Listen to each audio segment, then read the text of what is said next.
Hi guys, so I just filmed a little update for my first trimester because I went missing for like 2 months because I was so sick.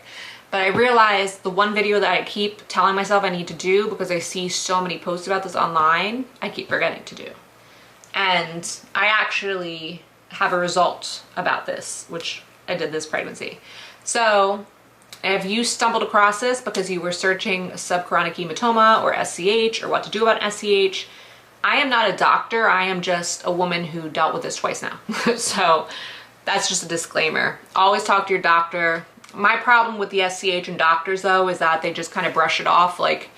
So for a little backstory, my first pregnancy ended in a TFMR because it was non-viable, but I did have SCH, subchorionic hematoma, during that pregnancy. The SCH was not the result of the fetal demise. It was something completely different. But with that SCH, what bothered me is it was seen at 8 weeks and the OB was just like, oh, it's normal. It should either clear up, it should either reabsorb or you might bleed, but it's fine. And what bothers me with that statement is like, yes, it should clear up or reabsorb or whatever, but it can get out of hand and it can become a problem, you know? So it just, some OBs are just so nonchalant about it that it just drives me nuts because you want to be told a resolution, you know, before it gets too bad. But anyway, my first OB, well, at the last pregnancy, just told me I'll probably bleed, yada yada.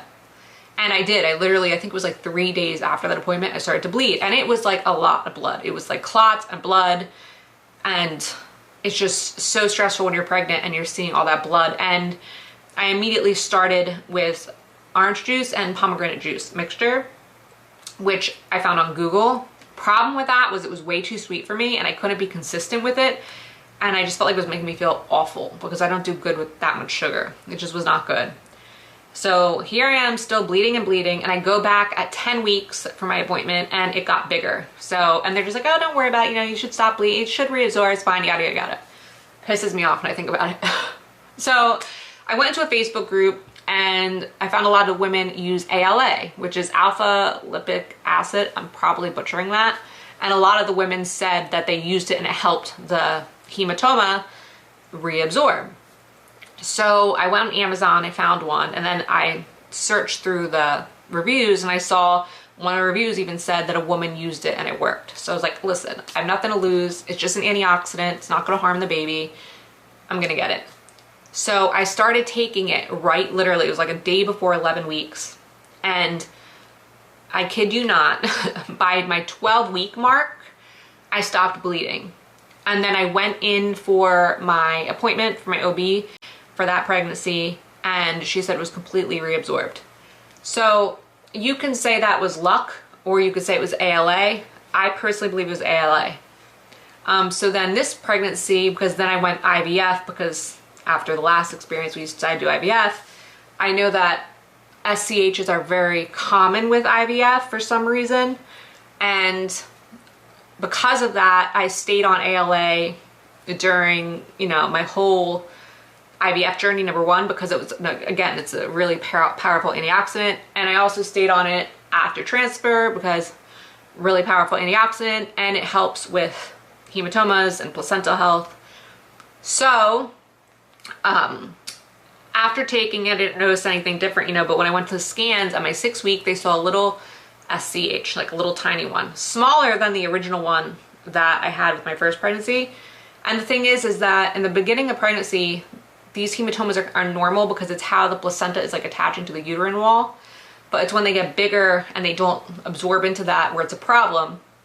And then by that appointment, I was like, okay, well, let's see, because I'm taking LA, let's see if it gets bigger, it reabsorbs.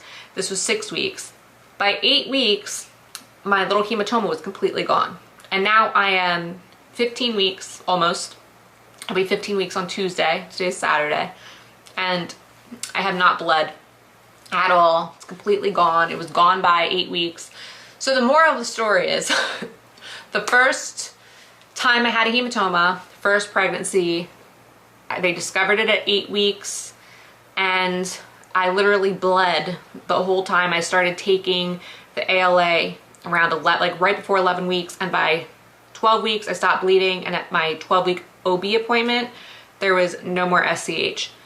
I took it preemptively this time for this pregnancy, and even though they saw a little tiny hematoma at 6 weeks, by 8 weeks it was completely gone.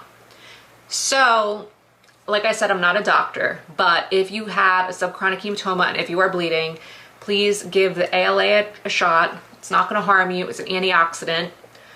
In the description, I will put the link for Amazon where I found it. You can get any one you want. You know, I just recommend it being non-GMO, but that's the one I got. It's cheap. And I'll also put some links to some articles about it in the description in case you want to read for yourself. But I hope this helps someone out there who's Googling this, because I know when you're pregnant and something happens like this, we Google like mad women, as we should. So I hope this finds you well. And again, I wish you a lot of luck. I hope everything goes well. Don't stress too much, and don't do any heavy like lifting or exercise, you know. Every time I felt like when I had it, first pregnancy, every time I would do like any bit of exercise, I would just start bleeding. So try to go on like limited bed rest when possible. Like just don't do as much. And drink a lot of fluids and stay calm. It should resolve. So that's it for now. I hope that helps, and I will talk to you guys later. So bye.